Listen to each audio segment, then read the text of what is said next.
Tá? Quando chega, por exemplo, o Salles chegou lá. Alguém mandou o Salles falar comigo, eu não conhecia o Salles. E quando ele chegou, eu tinha estudado um pouco a vida dele, e gostei dele, e ele foi ser meu ministro do Meio Ambiente. Tá?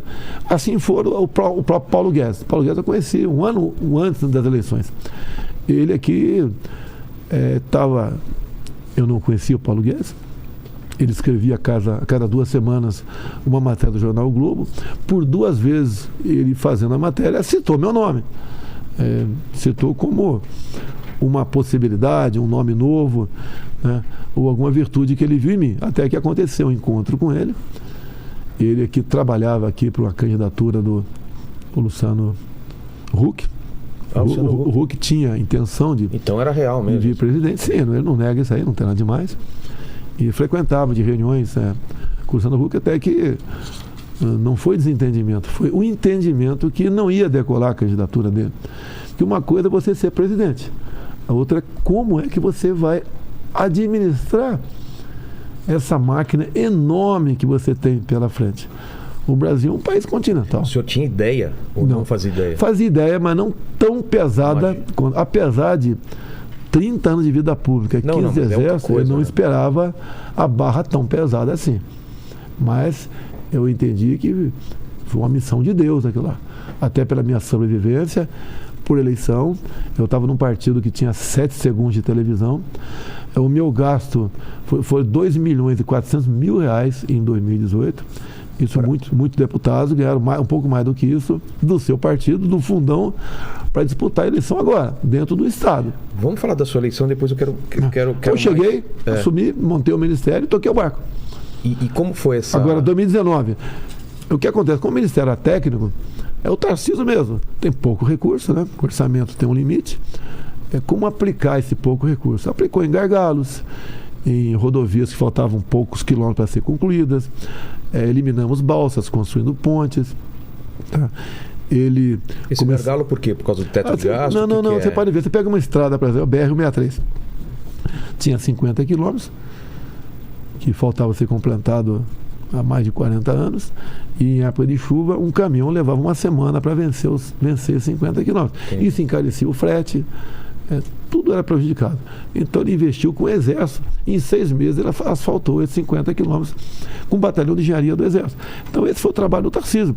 Além das concessões de aeroportos, de portos, que ele conduziu muito bem essa política, porque o Estado é muito inchado, era um cabidaço de emprego. Eu não sei quando... Não dá para desinchar mais ainda? Dá. Porque imenso, né? É imenso. O que acontece? Quantos ministérios chegou a ter no Brasil? Chegou a ter 39. E agora tem quantos? Olha, o que eu digo para você? O ministério não é tão oneroso assim. Não? Não é. O que pega? Onde está esse gasto absurdo da gente? O gasto absurdo é a máquina inchada e como gerir recursos. Você pode ver, quando nós assumimos na transição, olha só, nós começamos a ver coisas de governos anteriores. E tinha ali em andamento um contrato, né, do Ministério da FUNAI, Fundação Nacional do Índio, onde estava sendo dispensado 50 milhões de reais para ensinar o índio a mexer com Bitcoin. Tá. É um absurdo. Bom, por mais respeito que você tem que ter com o índio, você não pode gastar 50 milhões de reais para ensinar o índio a mexer com Bitcoin. Ele mal sabe mexer com uma parte dessa. Tem índio que fala e é tão evoluído como nós, vamos assim dizer. Esse tabu de índio ficar dentro da terra dele, na oca, isso aí praticamente já acabou no Brasil. Então eram essas coisas que existiam que permitia dinheiro ir pro ralo. Indo pro ralo. Consultorias.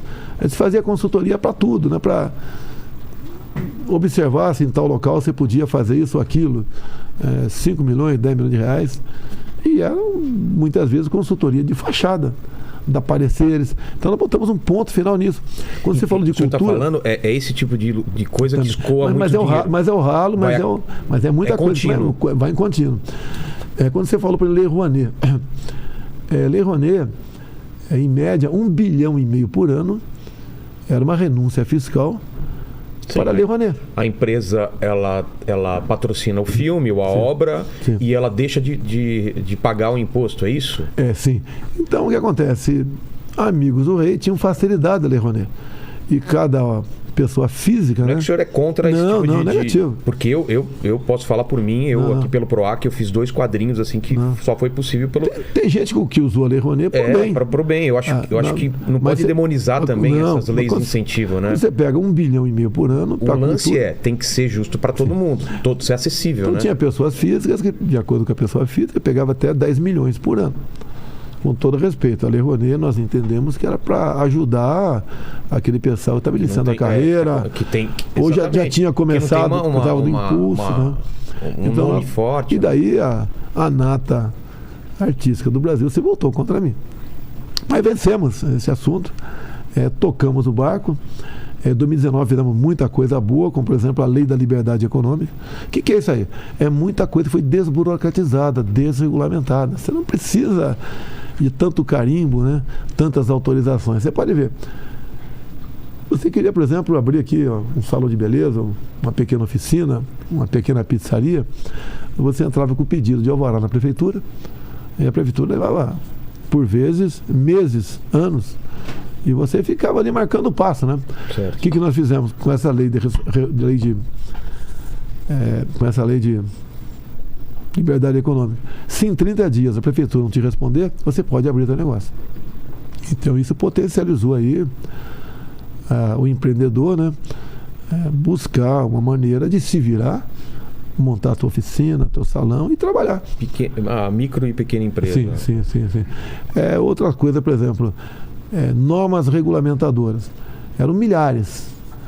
E você podia chegar na tua empresa, o fiscal, só no banheiro tinha 40 e poucos itens para ser observado.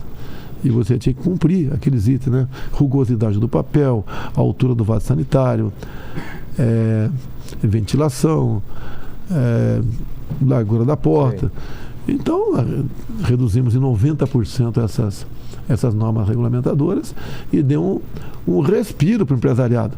O empresariado tinha pavor de receber fiscal. Ele passou a ser fiscalizado por aquilo que ele tem que ser fiscalizado de verdade. Então resolvemos bastante esse problema. O lance de vender dificuldade para... Era muito comum isso aí. Não são todos, não vamos culpar todos os fiscais, mas alguns se aproveitavam muito disso. Por exemplo, a questão do campo. O IBAMA multava demais.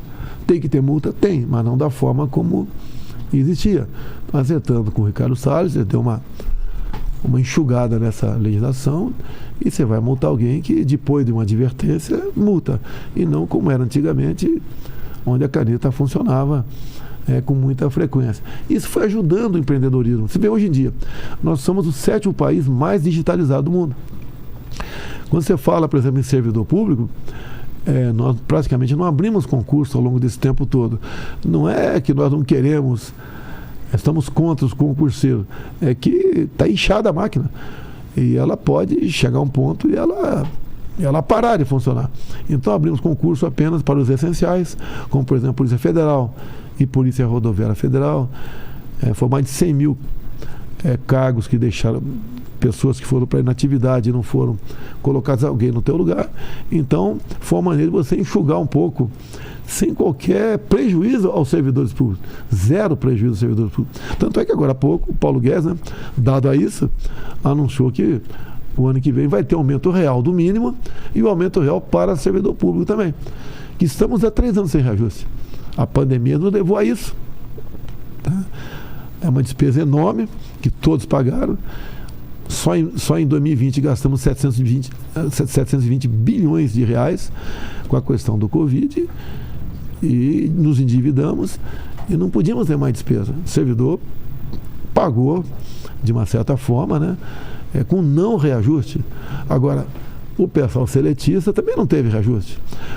Os informais perderam emprego com a política de sendo obrigados a ficar em casa, sobreviveram em parte com o auxílio emergencial de R$600 que nós demos naquela época. Bem, aqui é um breve retrato. O que é uma máquina? Agora você tem que produzir coisas também. Você tem que, o Ministério, por exemplo, da Ciência e Tecnologia, você tem que implementar essas políticas, que um país que é dependente de ciência e tecnologia de outro país está condenado a ficar o tempo todo na escravidão.